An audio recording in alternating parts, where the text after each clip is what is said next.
somebody had asked to quickly review Shays' Rebellion since we quickly ended on that last class period. So Shays' Rebellion, so the Newburgh Conspiracy and Shays' Rebellion, if you want to write again next to both of those, I don't know if we did it last time or not, so I'm just going to review it. I would write next to both of those. Those are specific events that evidenced that they needed to revise the Articles of Confederation. So these were two specific events that show that there was a problem. The Newburgh Conspiracy, if you want to write next to that one, showed we have to have taxation because there was no way to force the states to pay taxes, so we couldn't pay anybody their pensions, which was really their pay from fighting in the Revolution. Shays' Rebellion, if you want to put next to Shays' Rebellion, showed there needed to be a central authority that could govern the United States. Basically what happened in Shays' Rebellion is you had a group of farmers who were being heavily taxed following the American Revolution. They were struggling really badly. Their homes were being foreclosed. So this guy named Shay decides that he, and if you want to put next to Shays' Rebellion, indentured servants, he and several indentured servants are going to come together and they are going to rebel. They knew this rebellion was coming, so the local legislator passed this law called the Riot Act, which said only 10 people or less could gather at a single time, which is so reminiscent of today. But anyways, different reasoning. So what happened is they said you couldn't do that, but they didn't care. They're going to show up and they're going to rebel, and Shays' Rebellion completely gets squashed. And it gets completely destroyed, but what happened is that even though the rebellion itself was destroyed, it showed just a lot of infrastructure problems. There was no ability to send out a National Guard to stop rioting. There was no ability to tell the states what to do in the situation. There was also no ability by the national government to fix the problem that the farmers were even upset about. So it was just another instance of proving that we needed a new form of a constitution. Yeah? Well, with the Articles of Confederation, how was their government, set up? Their government was set up completely devised of the states. So basically what happened is that you had a central power, which we will say, is, at this time there is no president, because the article specifically said you could not have a single ruler. And so basically it was just a group of people that could ask the states if they could do something. So can you please follow this law? Can you please do this tax? Can you please provide military? And if the states didn't want it, they could say no. So pretty much all the power was in the local authority, which really goes back to that salutary neglect idea of a central power that tells you what to do, but you can decide how to govern it yourselves. So it was a very decentralized authority. Unfortunately, and we'll learn this in just a second, this proved to struggle and had already proven to be struggling in Europe as well at the same exact time. Does that answer your question? Okay. So the articles need to be gotten rid of, and so they're going to do what's called the Constitutional Convention. So the Constitutional Convention is where they are going to obviously create the Constitution. Now, basically, the entire idea, so if you want to start this second bullet, that is the direct key concept that is proving to you why we need a new Constitution. So one of the major triggers, so if you want to write next to Shays' Rebellion or above it, this was the trigger that something had to be done. And a lot of people use this kind of evidence to say that basically state legislatures had too much autonomous power. So if you want to highlight, state legislatures had autonomous powers that were in conflict. So for example, the Carolinas passed a law that said they were the exclusive trade partner of France. You're taking one of the top 3 largest superpowers and saying only I can be able to trade with them. It was very much a dog-eat-dog world, and everything was on conflict. It was a disaster. And so basically what happened is they decided that they were going to fix it. Now, the original goal, by the way, was not to make a constitution. It was just to revise the articles. Part of the reason so many people were against the Constitution is because they didn't want a new one. They just wanted to revise it. By the way, in terms of revising, in case you wanted to know how common is revising, our Constitution is the oldest Constitution in the world. Most countries revise their constitution to the point where it's a completely new constitution about every 50 years. And so ours is the longest standing in the world. So regardless though, what happens is they're going to show up at Independence Hall and they are going to create this constitution. If you've ever been to Independence Hall, by the way, I think when everybody goes, they're like, it's going to be this giant grand room where all these people hung out and wrote the Constitution. The room is about the size of this room. And a lot of people never went because they weren't planning to create the Constitution. So a lot of things were very much distant. They would send couriers and stuff like that to revise it. Regardless, though, they get together and they're going to revise the articles. George Washington kind of becomes the major figurehead that's going to help encourage to be able to revise these articles. Now, some of the major players that you might want to know about when it comes are some of these guys. It's unlikely that you will see a lot of their names where they say, what did John Hancock do? But they could be used as a sourcing for anything about the Constitution. Now, this chart is one of the most important charts in this class and one of the most important charts of this entire period of Period 3. So if you want to star it, bracket it, whatever you want to do, and you need to, if you want to put above it, compare and contrast these two. The Federalists and the Anti-Federalists. Very, very, very important. So basically, if you want to write above this chart, these are the two views on creating the Constitution. So we're going to go through each and talk about which is very, very important. The Federalists, if you want to write next to Federalists, are pro-Constitution. So they support the writing of a brand new Constitution. And what they basically believed, if you will highlight, was a powerful central government. They believed that we need a central government that comes together and can control the majority of the states. Hamilton, if you will highlight and double star that, you need to know the major players of who supported and who didn't. And one of the major ones is going to be Hamilton. If you've ever seen the, musical Hamilton, they have a whole part about the Constitution. He was pretty much the major influencer that wanted the Constitution, and I would say he's the biggest sway factor. So they supported ratification. You might see some of these people as well. James Madison is the guy who wrote the Constitution, so that's why he's on there.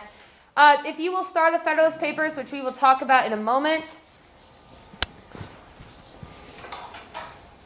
And they come into this ready to go to revise the article, or to completely replace them. The Anti-Federalists did not want this, so they are the no's to the Constitution. Some of their biggest concerns. First, they feared an army. So the current thing requested soldiers. The new Constitution would form a direct army that was controlled by Congress, with the president as the commander-in-chief. They feared that because they thought it was just going to go right back to how it was before the Revolution. Their biggest thing is, if you will star this second bullet, is they opposed, in particular, a large government and national tax laws. And their goal, if you'll star the second bullet, was, if you will highlight, a weak alliance of individually strong states. That wording is important because that's the wording you tend to see on the AP exam. They wanted a very weak alliance where all the power was in individual states. Major players.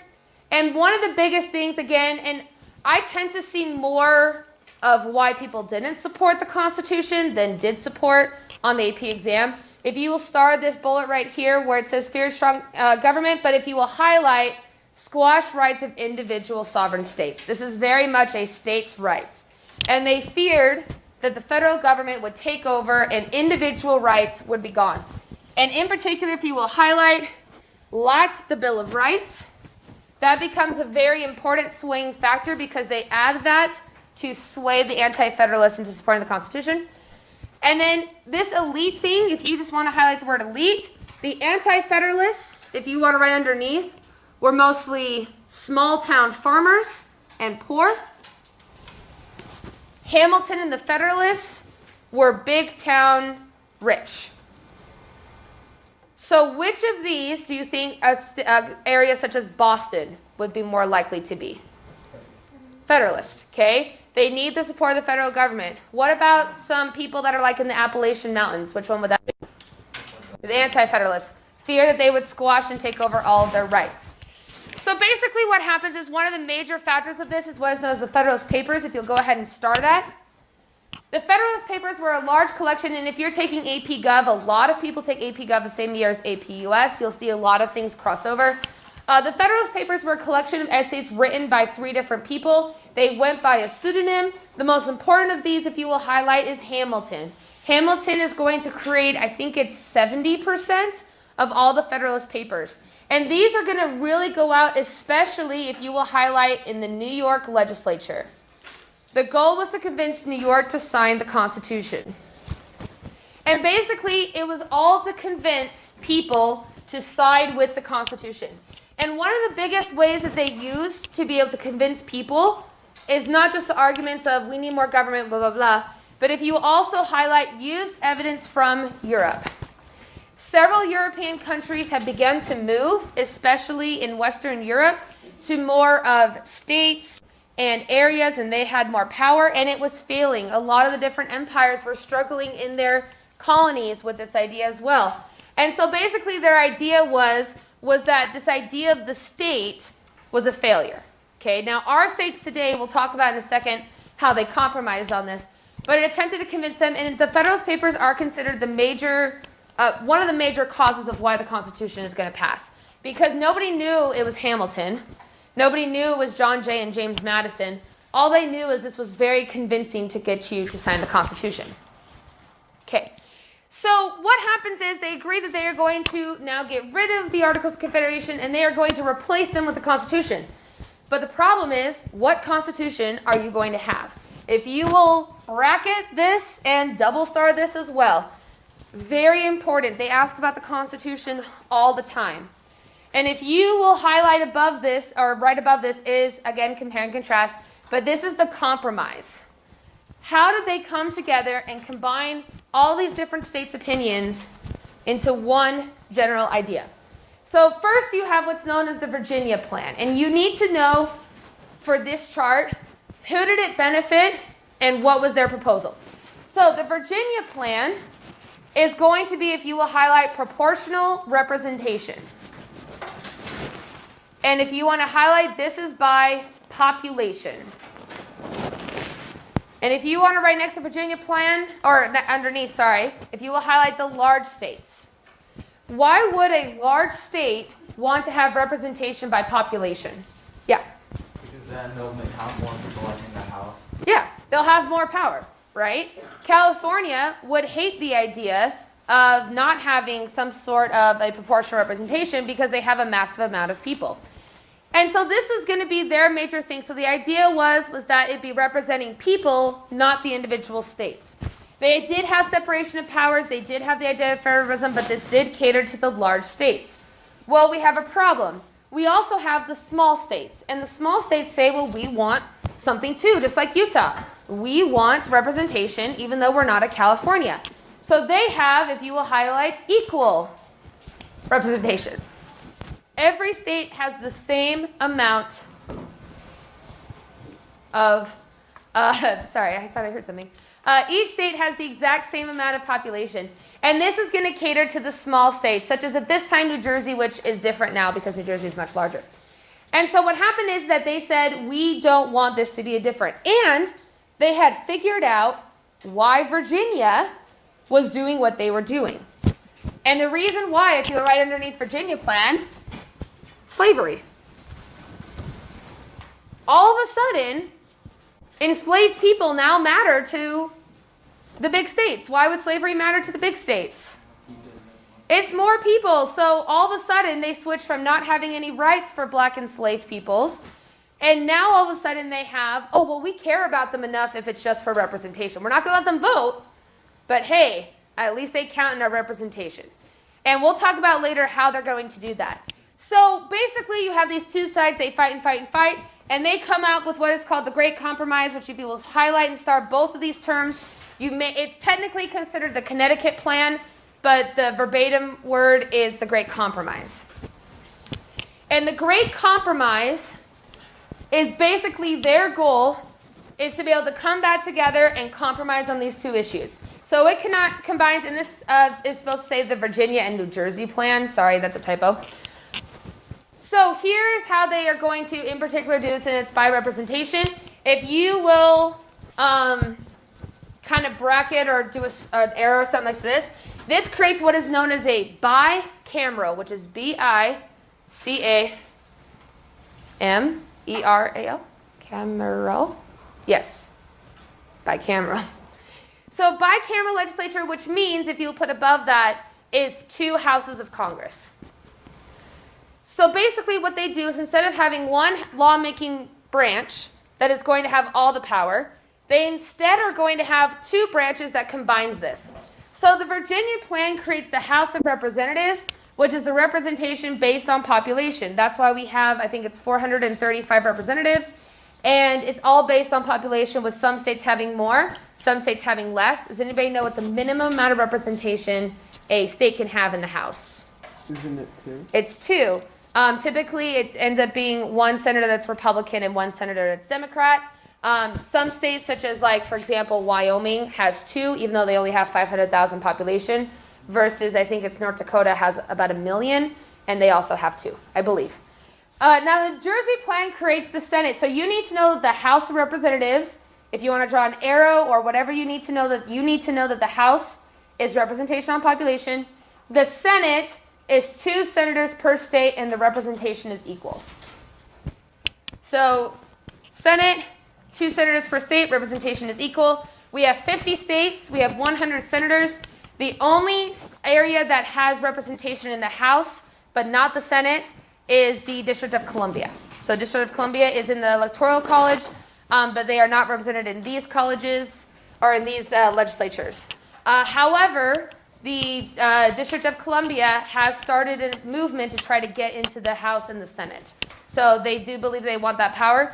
And Puerto Rico votes every 4 years to become a state, so they will vote again in November. If they ever do vote, which there's been a lot of discussion lately, I think it's really close now, 55-45 or something like that, to become a state, then they would also receive representation in both houses, but we wouldn't have an equal 100. So that'd be a little bit different. Now, in terms of, just to let you know something interesting about the Articles of Confederation, the Articles of Confederation were never repealed. They were just replaced. Because of that, there are quite a few people that believe that the Articles of Confederation is the true doctrine and government of the United States. These are what we call sovereign citizens. And what they believe is that the Articles is what governs themselves versus the Constitution. It's mostly based on the idea that they don't want government intervention. So I don't suggest going to their YouTube pages because that's just giving them money. Most of them are monetized and they're getting money for breaking the law. But basically the idea of a sovereign citizen is that they don't follow normal rules, they don't pay taxes, they don't register their cars because that's just a government overstepping their boundaries. Usually what they do is they purposely attempt to get pulled over, because then they do the really famous ones where they confront the police and say that they don't follow the Constitution, they follow the Articles. One was really funny that I was watching because they called it the Articles of Conflagration. That's not what they are. And they typically will say, I have a right to travel, which the original Articles had an amendment that said you have the right to travel, which meant you can go between states and the states can't arrest you for going into a new state. But they interpret that as you don't need a driver's license or car registration because they have a right to travel. They also don't respect any policing unless it is a sheriff, because sheriffs are elected by the people. And so we had a big incident up in Logan about 3 years ago, like an 8-hour standoff with a sovereign citizen. So just be aware that that's there. If you see their videos, don't try to watch them. I guess if you watch one, it's interesting to see how they act. But it's just really fascinating. Anyways, there you go. So James Madison, by the way, if you see any sort of sourcing for James Madison, he is considered the father of the Constitution. That's actually on the U.S. citizenship test. Because he wrote the vast majority of the Constitution, which you can go see at the National Archives.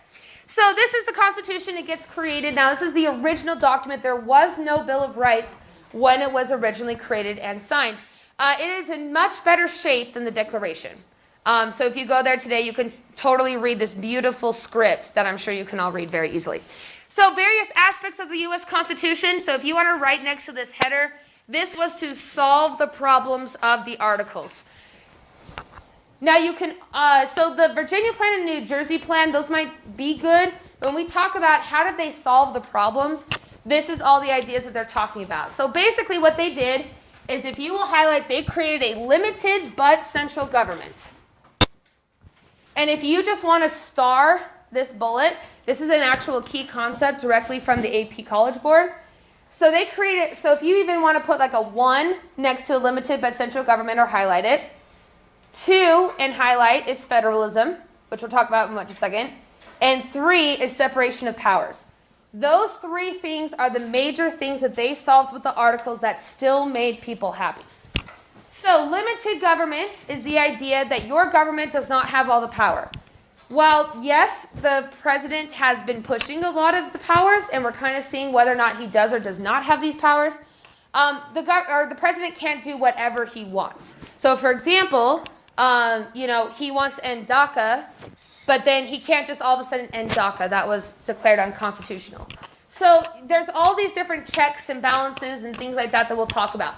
Now, really, if you want to put next to solitary neglect, this is the HC. The reason why they created limited government is because they still wanted that solitary neglect, where people did not want direct control, but they still have a central government. And federalism is easily, if you want to highlight the most important compromise that really makes the states happy. By having federalism, you have a strong central government, but if you will highlight, you still have autonomy. And this meant that states could regain their, if you want to highlight, their identity. So states and identity. States wanted their own individual. So for example, California has a very different identity than Utah. And so by having the idea of federalism, every state can still be individual. We're not just giving it all up to the central government. Separation of powers is also extremely important. If you want to write next to that separation of powers, that limited the power of one branch. There was no key because all the powers were separated. And what basically it results in is people were unable previously to check executive authority. So if the king said something, there was nothing that people can do. This is different now. We have the ability to check any of our branches of government. We have 3 branches of government, so if you want to write next to separation of powers, we have the judicial, which is the courts. And judicial, the famous phrase is they interpret the law. We have the legislative, which creates the law. And executive, which carries out the laws. So we have judicial, legislative, and executive. So the president, for example, does have executive order, but for the most part, he can't pass a law. So for example, right now, there's a huge stalemate in Congress about another stimulus bill. Basically, the Republicans want to spend about $1.5 billion.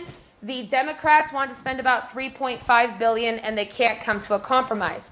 The president can't all of a sudden come out and say, I'm going to just pass the bill that I want. Now, he did grant some temporary adjustments, so for example, extending unemployment benefits, but he can't just say, I'm just going to pass my own bill. Obamacare, President Obama couldn't have just said all of a sudden, I'm going to pass this bill. He can't do that because the legislative branch, the Congress, is the one that's in charge of that. Now, every one of the branches can check another branch. So, for example, Congress can pass a law and the president can veto it. This is actually what a great example of this happened in Provo with masks. So the city council, which holds the most power in the city, a lot of people think mayors have a lot of power. Mayors almost never have power anymore. So basically what happened is Provo, their city council passed a mask mandate for Provo. However, the mayor felt that that was unconstitutional, so she vetoed it. And then the city council can override that veto, which they did, which created the mask mandate. So every branch can check each other at any time. The Supreme Court also makes sure that everything is constitutional. So if a law is created that says that if you get a speeding ticket, you get 10 years in jail, probably somebody's going to sue to see if that's unconstitutional.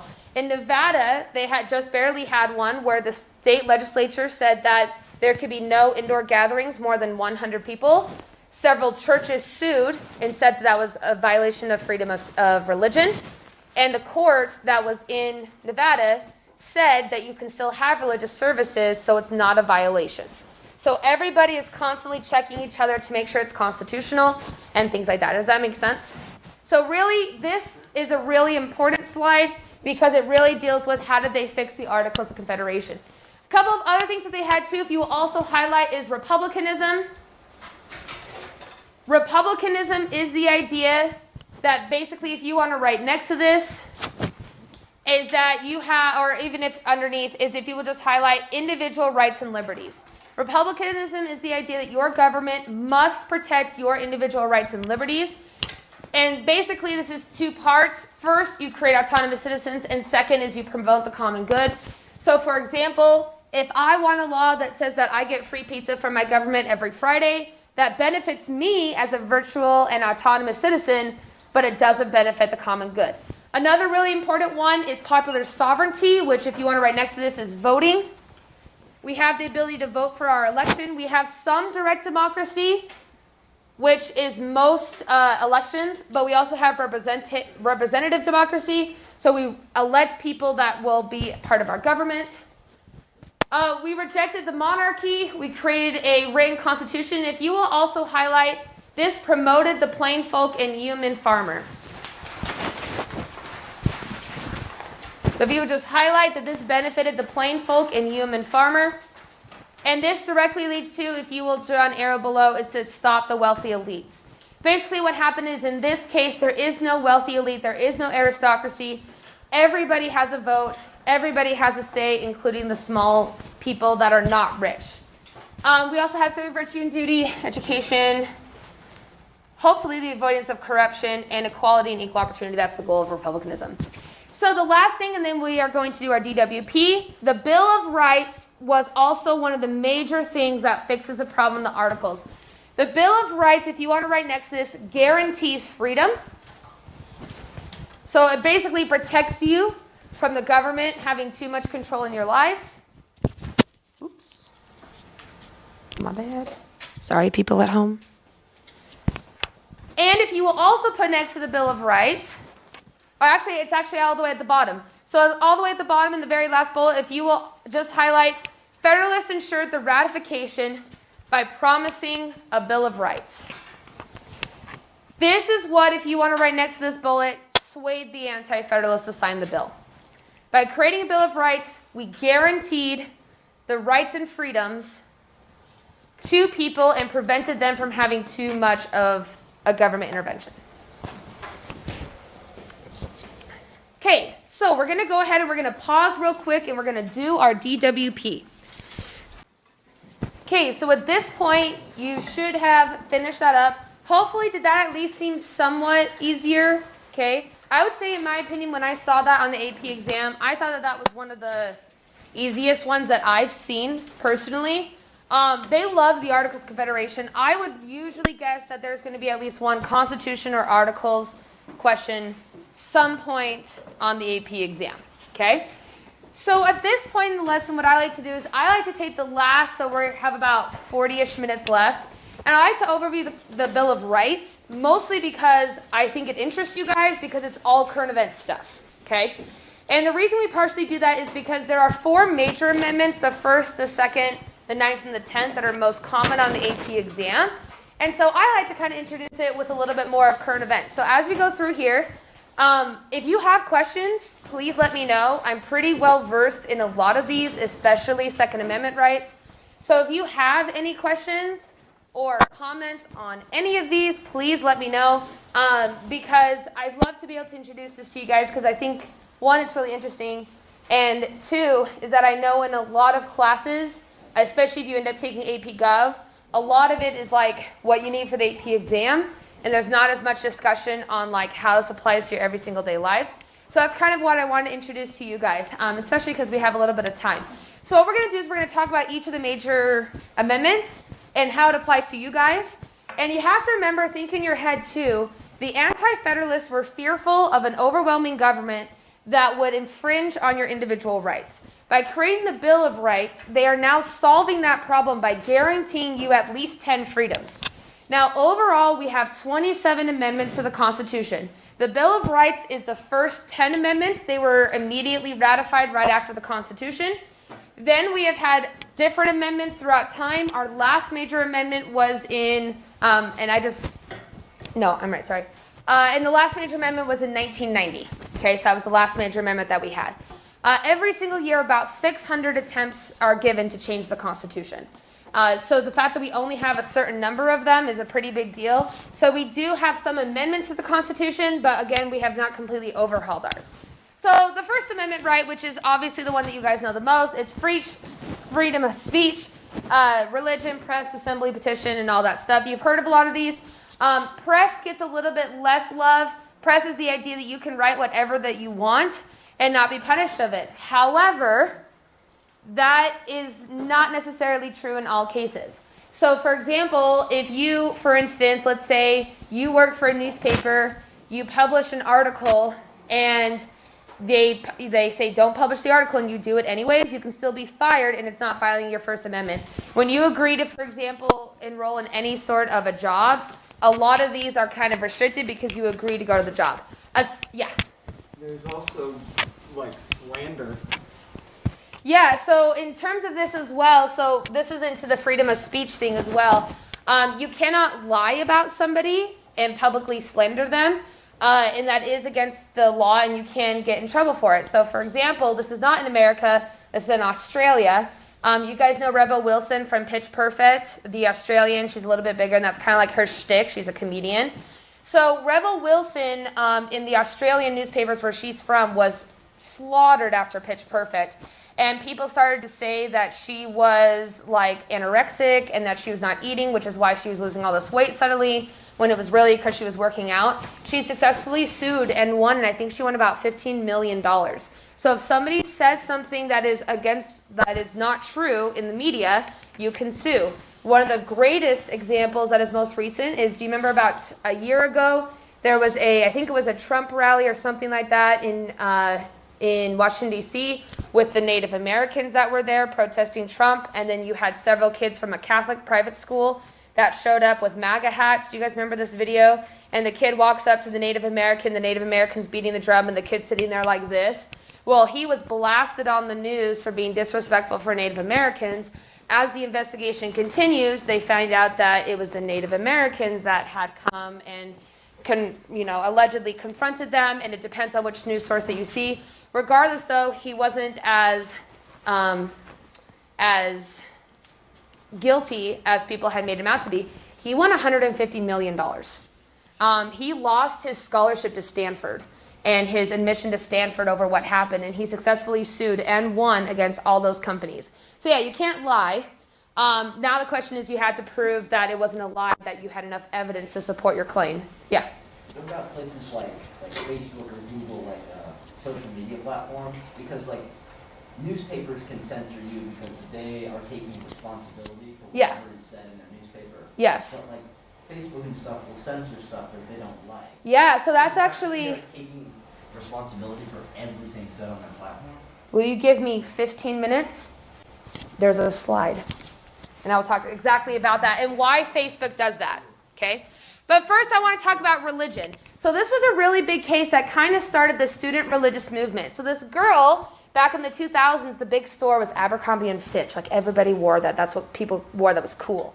And she applied for a job at Abercrombie & Fitch, and they were like, oh my gosh, we love you. You're so great. You're wonderful. We want to hire you, but there's a problem. Abercrombie & Fitch had an anti-hat policy. And you wear a hijab because you are Muslim. So you can't wear a hijab because we have an anti-hat policy. And when she said she had to wear it for religious purposes, they said, we're not going to hire you. She sued and successfully won. So different organizations do have to comply with your religious beliefs, even if they don't conform to that religious belief themselves. The really famous one is the Spaghetti Monster religion, which you guys have all heard of before. They sued because they went to go take their DMV pictures, and they were not allowed to wear their spaghetti hats because it was against the rules. You're not supposed to wear hats in the pictures, and they won their lawsuit. So you have to make some accommodations for religion, but it doesn't mean that it's endless accommodations. So for example, in Pennsylvania, about 10 years ago, a group made their own religion in the jail that said that you had to have wine and steak for every meal. And they sued, saying they're not being given alcohol in jail. They gave them the steak, but they said, we can't give you alcohol in jail. And they lost. So you can't have endless religious freedom, but you do have to make compromises. So the Sikh religion believes that you should never cut your beard because that's in respect to Muhammad. And the Sikh religious group in a prison on the East Coast, they sued because they were told they had to cut their beards because of shanks and stuff like that. And the Supreme Court said that they basically could limit it to like 3 inches, and that was a good enough compromise between the two. So you don't have endless religious freedoms, but you do have some. And one of the things that comes interesting too, so this is actually what happened a couple years ago. So they used to have along I-15 a cross for all the UHP troopers who had been killed in the line of duty. About 3 years ago, there was a lawsuit that said this was unconstitutional, that was pushing religious rights, because you would drive along I-15 and you would see these crosses, and that was unconstitutional. They sued and they won. So when you see these, which by the way, they are still on the interstate, but you'll notice they are now on private property. That's because they removed them and people volunteered to put them on private property, which gets it a little bit more. One of the craziest ones in terms of religious freedom, saying you don't have unlimited religious freedom, is faith healing. So faith healing is the idea that you don't believe in modern medicine, that if God wants you to survive, he will grant you basically healing to be able to survive. Well, this woman had 2 kids that died. Both of them died of illnesses that could be curable, but she did not bring them to a hospital because she does not believe in modern medicine and faith healing. And she was charged with manslaughter and was convicted, not of the first child, but of the second child, because after the second child, I started to get a little bit suspicious. And they said you can't just say that it's because of your faith that you can do whatever you want. Now, in terms of school, okay, let's talk about freedom of speech. Let's pretend, so you have the freedom of speech according to the Constitution. Let's pretend that one of you, who wants to be made fun of today? You do, okay?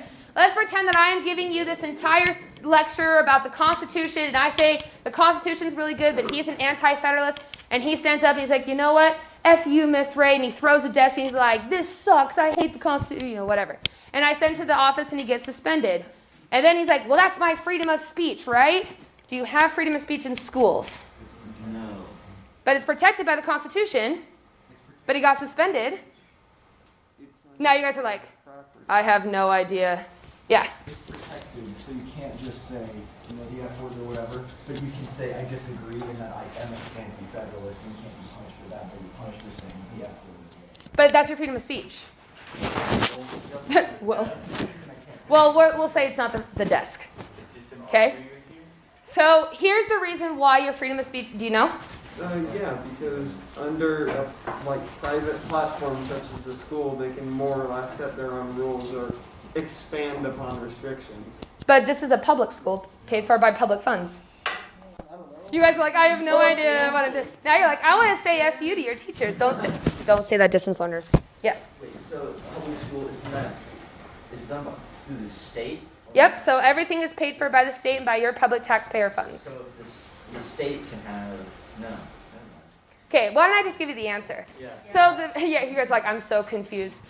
So the reason why is because, do you guys know when you go to register for school, there's a little button that you click, or if it's in person and it says, I accept the student handbook. The minute you click that, you have now given away your freedom. And the reason why is because you make agreements that you will have public education in exchange for giving up some freedoms. So same reason why you can't, in Granite School District, wear blue or red to school. Now, Skyline does it, yeah, that's a school district-wide rule that you cannot wear bright blue and red. Red in particular is the most common one. So like this blue is fine. Nobody's wearing the blue that I'm referring to. Basically, that type of blue, which is more, I don't even think I have anything in here that's type of blue. It's a really bright blue, but you can't have it because of gang affiliation. Now here we don't, well, first off, our dress code here doesn't really exist. But there are district rules, and you agree to that when you sign up. And for the people who say, but wait a minute, that's my right, you have every right to homeschool and do whatever rules you want. So that's the agreement, is that they have alternatives for you if you choose not to accept Skyline's rules. Yeah? Can't you also not say stuff that would harm another? Like you can't yell fire in a crowded. Yeah, exactly. So if it causes fear, or if I go to an airport and I say there's a bomb on board and there's no bomb on board, there are restrictions. Yeah. It's kind of the same thing with the anti-mask stuff. Yes, you have the right not to wear a mask in public to some degree, but businesses also have the right to refuse you service. Yeah, to refuse service. And that's one of the things that people aren't realizing, is that private, so it's a little bit different like with public. Again, I think the biggest issue is with the mask mandates, nothing has gone to a district Supreme Court yet. And until it goes to a district Supreme Court, we don't know for sure what the judicial branch says. But based on precedent that's happened in the past, we can assume that it would be supported. but there's a lot of people who disagree with me. So it's kind of on you. So the mask mandate, like, it's the same thing, like when we put the agreement to the school, it's the same thing that we sign up to wear masks. So in this case, it's actually really interesting, and we will probably not get to it today. I'll probably just review it on Friday.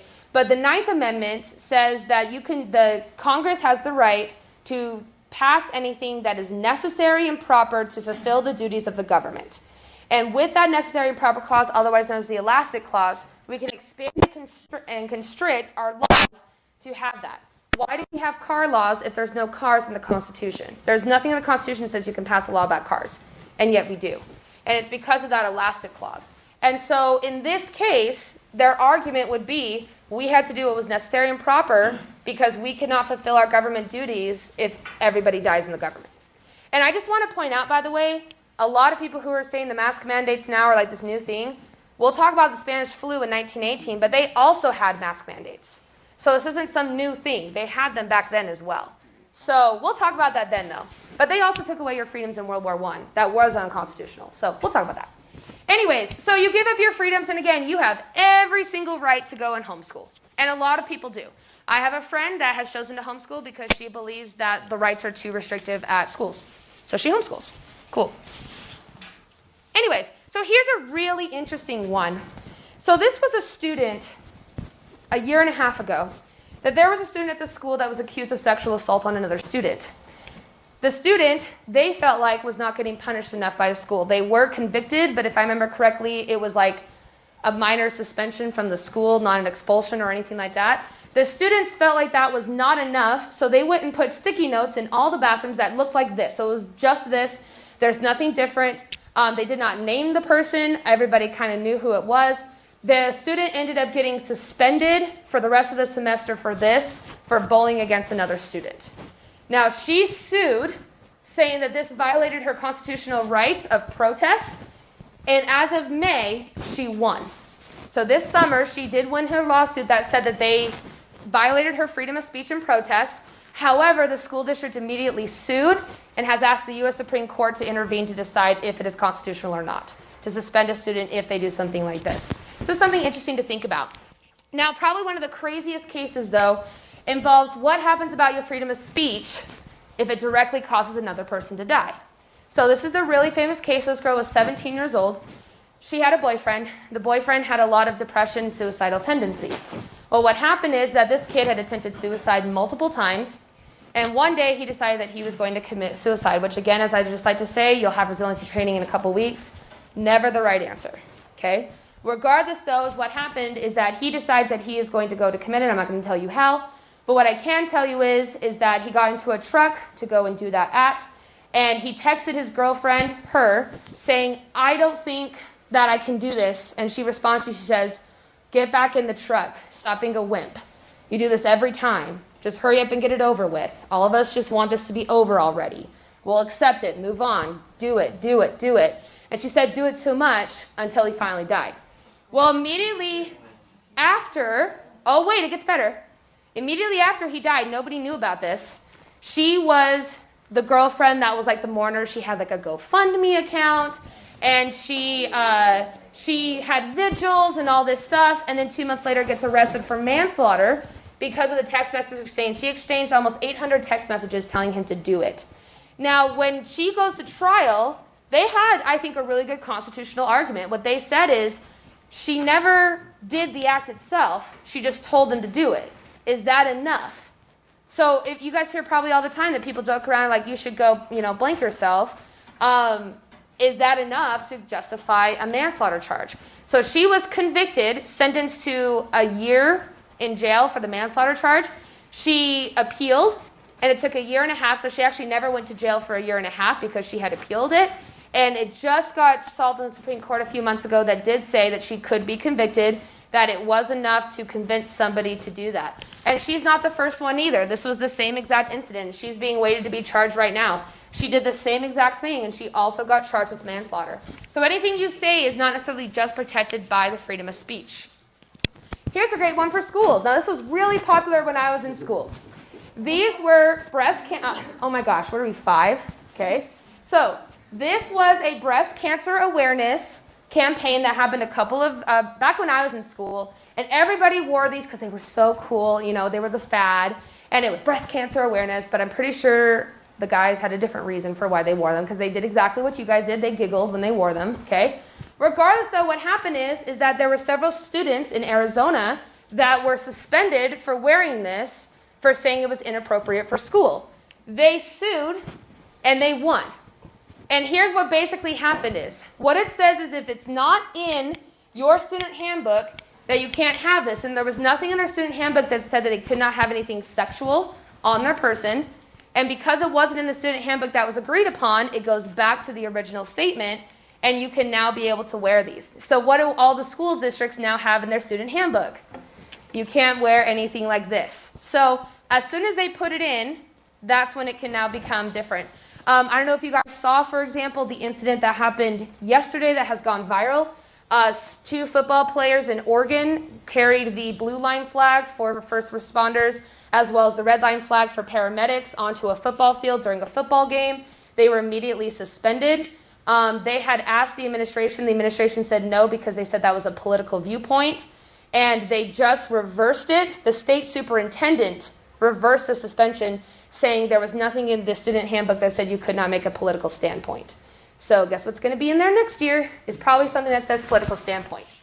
Here's another great example. This was a guy that attempted to trademark his brand. I'm not going to say his brand because of what it's trying to say with his brand. His brand got rejected for profanity from the federal government because they said that this was profanity and they would not allow him to trademark it. He sued successfully and overturned a 200-year-old law that said you could not have profanity in your name that was for trademarks. So you can now apparently trademark things that sound like a swear word. That doesn't mean you should. Let me clarify for anybody watching this at home, okay? But he did win. Unfortunately, though, there are some incidents where you might say maybe we should have freedom of speech restricted. So let me explain what happened.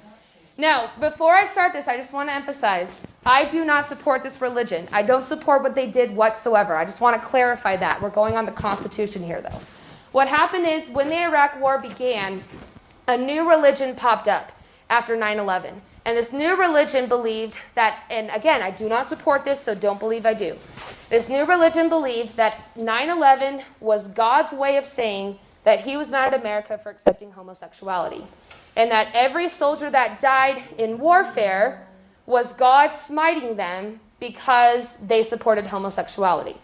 Now, this religion has about 5,000 members in Pennsylvania, and what they started to do is they would drive to soldiers' funerals after they had died. So during a soldier's funeral, they would show up at the funeral, and they would have these signs, and I just want to point out, these are the most school-appropriate signs I can show you. Okay, I can't show you the ones that you would find on Google. I had to search for one, because I'm not going to show you the ones that have inappropriate language and slurs. So, what? What's this religion called? I'd have to look it up. I try really hard not to associate it with it, but here's what happened is there was a guy that's son died, and he sued saying this was a violation of his right to privacy, because he said protesters showing up at the funerals violated his rights. However, the Supreme Court said that this was constitutional. Now, here's why it was. If you restrict this, then you can also restrict people saying other things such as we support soldiers. You can't have it both ways. So they said as long as this is on public property and not on private property, which is the cemetery, they can do this. What was the response was that several local members of the community started a counter-protest and lined the streets whenever the funeral procession would come through and block the ability for the protesters to see into the street. Yeah, so it gets around it. But when you talk about hate speech and censorship when it comes to social media accounts, so remember what we talked about, what happens with school and how you agree to give up your rights? That's what you agree to on social media. So on social media, you agree to give up your rights and they can censor anything you want. Everything is through an algorithm, so a lot of times they will catch people on the algorithm and then you can appeal and reverse a decision. I've seen that a lot of times with kids.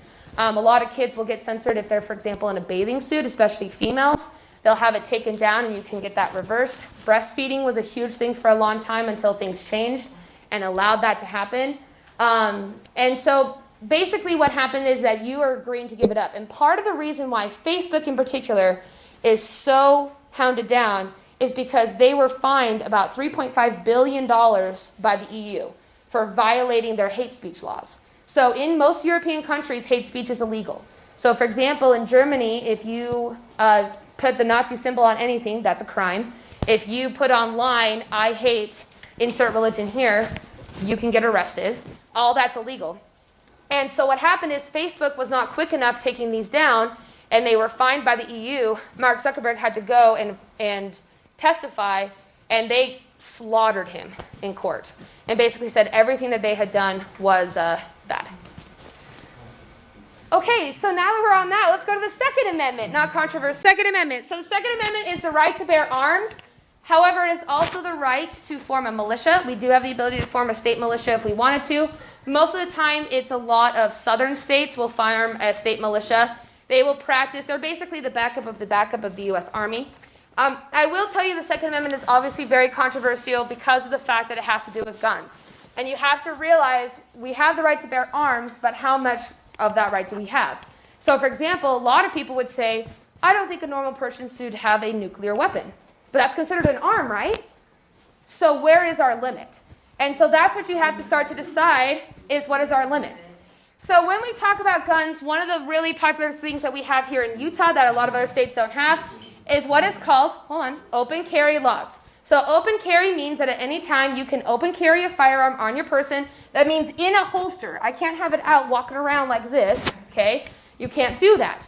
It has to be in your holster, and it has to be like secured. Now, you can open carry in any public location and in any private location unless they have a sign that says otherwise. Now, a lot of times with open carry, a lot of people who like open carry like it for their Second Amendment rights. So they used to have a lot of people would go on what they called Second Amendment dates, where they would purposely open carry at Walmart to prove that they were open carrying. There was a guy that caused a bunch of controversy a couple years ago. He went and open carried at the airport because you can't open carry or concealed until you get to security, because that's state property. And he open carried an AR-15. And he got called, but he was technically in his right. It was secured, and he was open carrying it, but he wasn't touching it, and so they couldn't arrest him. And that's because he did have a right to do that according to Utah state law. Now, following the Walmart shootings in Texas a couple years ago, Walmart has now suggested that you don't do it. Other stores, so all the Kroger stores, including Smith's, you cannot open carry in those stores. That's a store policy now. But basically what happened is open carry starts to get a little bit more restricted. But if you go to a lot of places, especially a lot of smaller places, people will open carry anywhere that they want. And then you have concealed carry, which is probably a little bit more the controversial one. So concealed carry, which is very popular in the state of Utah, means that at 18, you can apply for a concealed carry permit, which means you can conceal carry a firearm. And again, it doesn't matter what firearm. So some people will have revolvers, handguns, small guns, big guns, whatever you want to do, underneath your person. It can print, which means that you can see it outside of their clothes, but as long as it's underneath their clothes or concealed into something, it's legal. So for example, I can put it in a backpack and I can walk around, and that's a concealed carry firearm if I have a permit for it. Now, 18 years old does not include high schools because of the fact that you've signed an agreement not to carry a weapon. Yes? How does that work for officers? Like, what's the... Well, law enforcement officers have a right to carry a firearm at any time, even if there's concealed carry bans. The only location they can't conceal carry or open carry as an officer is on federal property. So one of my friends who was an officer, he was responding to Dinosaur National Monument, and they asked him to remove his firearm. He's like, okay, then that's cool, but I'm not going to respond to this call because of that issue. There have been several instances where department stores have incorrectly and illegally kicked people out. Buffalo Wild Wings is probably the most popular one. It happens a lot. They have a no firearm policy, and they'll kick out officers. But law enforcement officers can conceal carry or open carry at any business. There are some exceptions. So Florida, for example, passed a law that said you can't do it at Disney World, for example. Disneyland has a similar one as well. I forgot what I was going to say. Give me a minute. Okay, we're going to be on this for a second, so just think about it. So 18 years old, you can't, but the reason they just dropped it to 18 a few years ago was for college.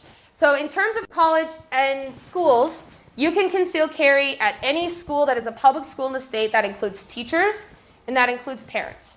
So at any time in a public school such as Skyline, a teacher could conceal carry. You cannot ask them if they're concealed carrying. I mean, you can do whatever you want, but they don't have to tell you yes or no. Principal Nurdin can't come in here and say, hey, I just wanted to know, I don't have a problem with it, but I just wanted to know if you have a concealed carry. He can't do that either. He can, and I can lie to him if I had a permit, and I can't get in trouble because he can't technically ask me that. So at any time that could happen. Charter schools are a little bit different because they work as businesses, so they have an anti-weapon policy. But any school from K through college, you can. Utah State has the highest concealed carry rate. If you are over 21, 1 in 3 people over 21 have a concealed carry at any time at Utah State. Utah State's the #1 concealed carry school in the state. So why would people even want to concealed carry if you're like, oh my gosh, all these people walking around with guns, okay? Well, part of it is because of a safety concern. So this happened a couple of years ago. A couple of years ago, this guy shows up at a kids' party intoxicated, and he tries to get into the kids' party. The homeowner says, no, you can't come in here, you need to leave. So the guy leaves, comes back like 30 minutes later. The guy homeowner goes to his neighbor's house, says, hey, I know you have a concealed carry, can you come over and watch my house? I'm scared. The guy comes over, goes inside, the intoxicated man returns with a loaded firearm in his hand, points it at the homeowner that has the concealed or carry permit ends up shooting him. He did survive. So that's the reasoning of why you come up with this concealed carry. A lot of runners, especially females, will conceal carry as they run. You don't have to have it on your person. People will put it into their purses, which is a more unsafe thing. The rule is that it has to be anywhere in your immediate control. So for example, if I had a backpack on the other side of the room, that's unsafe, but I could get away with it unless students are going around messing around my desk or anything like that. When you said student or high schoolers can't have the permit, does that mean in general or just at school?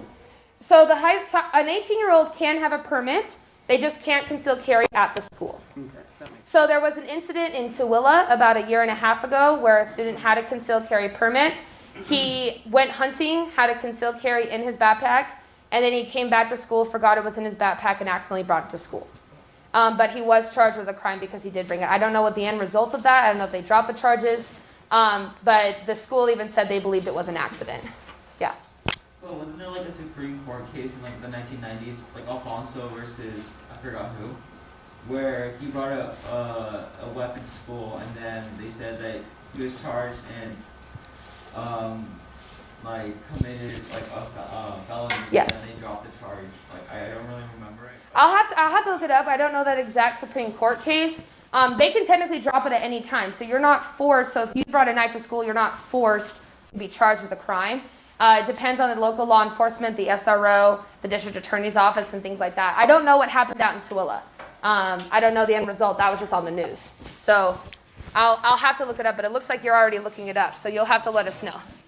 Okay, so guns at schools. Should we have concealed carry? Should we not? So there are several areas, especially more Republican areas, that do support more guns. There was a school district in Idaho following the Parkland shooting that decided that they were going to arm 100% of their teachers, and then they also added a safe in every classroom with 2 shotguns in it that were loaded. And it's a very rural school district in Idaho. But there is a lot of controversy about whether or not teachers should or should be not armed. A lot of supporters, so for example, back when the Parkland shooting happened, President Trump did say he would pay teachers an additional $1,000 per year if they had a concealed carry permit. Florida passed a more expansive where Florida now selects teachers per school to pay for their concealed carry permits so they can conceal carry at school. In terms of this school, any teacher could be carrying at any time. I could be carrying right now at any time. You don't know because in Utah, it's a public school. So why is this controversial? So this actually happened to me when I went to Utah State. And I remember this because, oh my gosh, I was like, perfect school. So here's what happened. Back at Utah State, they had this lecture series where they would have famous people come and talk to you. So like Elizabeth Smart came and stuff like that. Well, there was this lady named Arnita Sarkeesian. She is a feminist gamer. So she advocates for non-sexualized females in video games and more female character roles. So she's going to come and whatever, and I didn't go because I was, I had other stuff to do. I had classes and stuff. But we get this alert the day before that said, blue alert, there has been a threat of a violence at the school. So what happened is somebody had said they were going to attack her speech if she gave it because they didn't agree with her ideas. The police found this to be unsubstantiated, and of course she's like, I'm not going to give in to the bad guys. I'm going to go do this. I don't care if I get shot. I have ideas and stuff like that, whatever. And then the next day we get an alert that says it's canceled. And she was gone because she was in New York, and she was talking a lot of bad things about Utah State. And the reason why is because Utah State said, we would love for you to stay. She said, perfect, but I don't want any weapons during the speech. And Utah State said, that's great, we love it, that's great. But according to state law, we cannot prevent a concealed carry permit holder from entering a school ground. So we can do the whole thing, but if they show us a permit, we have to let them into the building. So she went on national television, she was on USA Today, everything. And she was saying that Utah State was not protecting her privacy, not allowing her to remain safe. And Utah State said, if you're going to blame somebody, blame the state of Utah, because that's the laws that we have in the state. Because of this idea that you can conceal carry at any school or anything like that. So, yeah. Well, okay, look at it on my notes from. Okay, perfect. Yeah. So, what happened is in the 1990s, Congress passed the gun-free Yes. school zone act Yes. to prevent violence in your schools. Okay. And then in 1995, Alfonso Lopez was arrested at San Antonio High School for bringing his gun. Okay. And then what happened is that he sued the federal government saying that they couldn't regulate the things that happen at a state level. Okay. He was arrested at a federal level. Okay. So then the court agreed with him and deemed the gun-free zone act unconstitutional. Yeah, so basically what they're saying is that individual states have to pass those rules. Yeah, and we do have the individual rules here. It's the same reason why we have the thing. Thank you so much. Now I've learned something. I didn't know that. But in terms of the state level and at the local level and things like that, they can make restrictions. I remember at my last school, there was a teacher that was there, and she came to me because she knew I knew a lot about gun laws. And she pulls out this pepper spray gun. And so it basically is bullets that you shoot, and it's pepper spray. And she's like, can I have this weapon under the Second Amendment?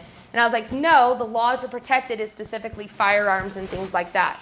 I don't know what happened to this, sorry. That protects it and stuff like that. So I would say guns in schools are probably one of the most controversial when it comes to the Bill of Rights.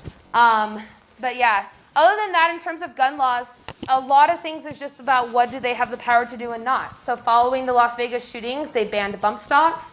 That was sued and challenged to saying that that was against the law. Bump stocks is what you can add to a gun. It's an attachment that makes a semi-automatic, which is the only legal gun for non-military use, into an automatic weapon. And that's what they used in Las Vegas shootings. Those were banned. People sued saying that was unconstitutional. And a lot of the people who are suing, it's not that they're saying we love bump stocks. In fact, I have a lot of guns. I have 12 guns probably at my house.